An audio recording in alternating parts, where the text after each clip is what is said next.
Olá, queridos amigos, queridas amigas, que a graça e a paz de Jesus esteja com cada um dos amigos e que todos tenham um feliz dia. Vamos estudar a lição e hoje, quinta-feira, 30 de novembro, a lição 9, ela tem como título Missão junto aos poderosos. E a lição de hoje está baseada no livro de Mateus, no capítulo 27, do versículo 57 até 60. E o que nós vemos aqui, que Deus usa realmente um homem rico, que ele havia se impactado, né, com a mensagem de Jesus e a sua presença, a sua forma, né, de tratar as pessoas. E Jesus, ele tinha uma didática, ele tinha uma psicologia de fazer amizade com pessoas ricas e poderosas. Ele era muito admirado, assim, por essas pessoas e respeitado, assim, no meio daquela sociedade. Mas também, ao mesmo tempo, ele era muito desprezado por algumas pessoas. Mas nesse caso específico, que está lá em Mateus capítulo 27, a Bíblia menciona no versículo 59 que caindo a tarde veio um homem rico da cidade de Arimateia, chamado José, que ele era discípulo de Jesus, né? E esse José de Arimateia, ele era um membro do Sinédrio, né? Uma pessoa assim bem conceituada no Sinédrio, né? E ele foi falar diretamente com o governador Pilatos e ele pediu o corpo de Jesus após a morte para ele fazer os preparos, né, do corpo de Jesus. E Pilatos, como conhecia muito bem José da Arimateia, de imediato deu essa autorização para ele que fosse entregue esse corpo para o José de Arimateia, né? Que está lá no versículo 58. E ele tomou o corpo de Jesus e ele envolveu com um pano limpo, que diz ali no versículo 59. O fato curioso, né, que José de Arimateia, ele não estava sozinho ao fazer e ao preparar, né, o sepultamento de Jesus, o preparo do corpo, né, com perfumes, com esse pano limpo envolvendo o corpo dele, porque no livro de João, no capítulo 19, diz que outro discípulo do nome dele de Nicodemos, que ele também era membro do Sinédrio. Vejam a posição dessas pessoas de poder e rico, né? Que ele também, junto com José de Arimateia, ambos envolveram o corpo de Cristo com um pano para o sepultamento. E José de Arimateia foi um discípulo, assim, muito fiel a Jesus, embora ele fosse oculto, né? Ele fazia os trabalhos dele, assim, como discípulo de Jesus, mais quieto, né? Porém, ele era muito fiel a Jesus, cumprindo o que as profecias já indicavam para isto, né? Já indicavam que um homem iria fazer isto e foi justamente José de Arimateia. Se nós assim buscarmos assim nas redes sociais, né, hoje, no Google ou no YouTube, explicações sobre a expressão de o amor de Deus pelos pobres, encontraremos resultados bem maiores do que o amor dos ricos, de Deus pelos ricos, né? Porém, para Deus não existe isto, porque Ele ama igualmente cada ser humano, onde Ele mesmo criou todas as pessoas, sua imagem e semelhança, e todos são incluídos na morte substitutiva, né, da cruz do Calvário, onde o sangue do Filho de Deus jorrou pelos pecados, né, de todas as pessoas, de toda a humanidade, né? E aqui que nós vemos aqui nesse livro de Mateus capítulo 27 e também no capítulo de João, nós vemos que Jesus tinha muitas amizades com pessoas ricas, né? Que ele acabou passando o evangelho para essas pessoas que o aceitaram de bom grado. E assim, a salvação também é para os ricos. Embora nem todas aceitarão a Jesus como seu Salvador e Senhor, todas as pessoas que já viveu ou está vivendo agora, teve ou tem pleno acesso a Deus, seja por meio assim da revelação geral pela natureza, né? Talvez pela sua palavra, né, que estão nas Sagradas Escrituras, ou da revelação particular da obra providencial de Deus entre assim os não convertidos, ou através assim de testemunhos, né, de outros cristãos que pela conduta e o caráter, né, falam da vida eterna. E isso está à disposição tanto de pobres como ricos.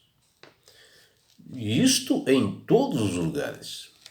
E a Bíblia diz em Atos 14:7 que Deus não deixou de dar testemunho de si mesmo aos seres humanos. Então Deus dá testemunho para todas as pessoas. No céu nós teremos surpresas e onde haverá pessoas que foram bilionárias durante a vida aqui neste mundo, essa vida terrena, assim como pessoas que viveram na extrema pobreza, né? Que também alcançaram o reino dos céus. E entre os redimidos também haverá pessoas que foram consideradas grandes intelectuais nesse mundo, né? Pessoas ricas e poderosas, bem como outras que nunca aprenderam sequer a ler ou escrever. O diferencial dessas pessoas não está tanto naquilo que elas possuem, mas sim o seu relacionamento e comprometimento com o Criador do universo, independente da riqueza que eles possuem. E Jesus, conhecedor, né, do que passa no mais profundo dos corações, da nossa alma, ele sabe como lidar, interagir e fazer amizades tanto com ricos, poderosos, como com os pobres. E tudo, né? Porque Jesus, através da sua conduta, da sua simpatia, do seu amor, da sinceridade, Jesus era admirado e muito respeitado por a maioria das pessoas que tinham poder na época, né? Os publicanos e governantes, né? Empresários, que paravam assim para ouvi-lo. Porém, ele era desprezado por muitos também. As pessoas ricas e poderosas na época de Jesus, elas buscavam conhecimento, né? Saber mais sobre a pessoa de Jesus, em busca, assim, às vezes, de ajuda, né? Para o preenchimento do vazio que havia em seus corações. E queriam encontrar a paz que tanto Jesus falava. E eles sentiram assim que Jesus se importava, se interessava por elas. Porque até mesmo se aproximavam de Cristo quando tinham a confiança, né, e a certeza de que Jesus era o verdadeiro Filho de Deus. E isto ocorreu com publicanos ricos, né, como Nicodemos, José de Arimateia, Zaqueu, Cornélio, o cinturão romano, que está lá em Atos 10, e o cobrador de impostos, né, que se tornou discípulo, Mateus. Também o eunuco etíope, né, que buscou realmente conhecimento sobre Jesus e se tornaram discípulos, que está lá em Atos 8, versículos 26 a 40. O próprio governador romano chamado Pilatos, apesar de desconhecer as Sagradas Escrituras, quando levaram Jesus na sua presença, ele ficou impressionado, né, que ele chegava a não dormir de noite, né? Ele teve uma forte percepção de Cristo, porque Jesus tratava poderosos igualmente, né? Porém, Pilatos se deixou levar pelos poderes do mundo e não aceitou a ele como filho de Deus, e na sua angústia preferiu a Barrabás, um criminoso. E hoje não é muito diferente, onde pessoas conhecem Jesus, escolhem viver nos prazeres do mundo às vezes. E isso acontece com ricos e pobres. E essa interação de Jesus com poderosos é que a graça está à disposição de todas as pessoas, independente de poder ou condição financeira. E até muitos ricos, né, buscam o mestre discretamente, né, reconhecendo que são pecadores e que elas necessitam de um Salvador. Em Mateus capítulo 27, do versículos 57 a 60, a Bíblia fala justamente de José de Arimateia, um senador, membro do Sinédrio, um homem riquíssimo, né? Possuía muitos bens, e ele foi usado de uma forma incrível por Deus. Por ele ser assim, uma pessoa sincera, boa e justa, né? Mesmo ele sendo rico, né? Que fala lá em Lucas 23:50, que apesar membro do Sinédrio, né, ele não voltou a favor da condenação de Jesus, teve a coragem de não condená-lo. Onde ele tinha uma admiração pelo mestre, embora não tivesse um contato particular com Cristo. Era um discípulo assim, oculto que servia a Deus, que está lá em João 19:38. E olha, fora José de Arimateia, dele ser membro do Sinédrio, ele era um comerciante, tinha uma frota de navios, né? Um homem de grandes posses, né? Onde ele fazia exportações entre a Palestina e até a Britânia, ganhava muito dinheiro. E cumpriu, né, os propósitos que Deus tinha para com ele. E aqui foi um cumprimento das profecias, né, que já haviam ditas bem antes, como um ato de fidelidade e devoção, nos mostrando que pessoas mesmo ricas, né, podem ser e e ter um papel assim significante na obra de Deus. É claro, o desafio para nós alcançarmos como missionários e cristãos essas pessoas poderosas e ricas do mundo,